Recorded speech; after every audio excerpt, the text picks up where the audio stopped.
कामावरून सुट्टी झालेल्या 2 तरुणी दुचाकीवरून घरी जात असताना भरधाव कारनं त्यांना जोरदार धडक दिली। या दोघींचाही मृत्यू झाला। ही घटना नवी मुंबईतील कोपरी येथील पाम बीच मार्गावर घडली। दरम्यान कार चालकानं तरुणींना उडवल्यानंतर पळ काढलाय। या प्रकरणी एपीएमसी पोलीस ठाण्यात गुन्हा दाखल झालाय। संस्कृती खोकले वय 22 राहणार कामोठे आणि अंजली सुधाकर पांडे वय 19 राहणार खैरणे बोनकोडे अशा मृत तरुणींची नावं आहेत। दोघीही तुर्भे एमआयडीसीतील एक्सपर्ट सोर्स कंपनीच्या कॉल सेंटरमध्ये काम करत होत्या।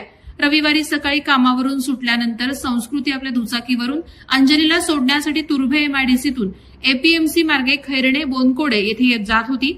यावेळी कोपरी पुलाखालील सेवा रस्त्यावर पाम बीचवरून सायन पनवेल मार्गाकडे जाणाऱ्या भरधाव कारनं त्यांच्या दुचाकीला जोरदार धडक दिली। दोघेही कोपरीच्या दिशेनं विरुद्ध मार्गावरून येत असल्याचे प्राथमिक तपासात स्पष्ट झालंय।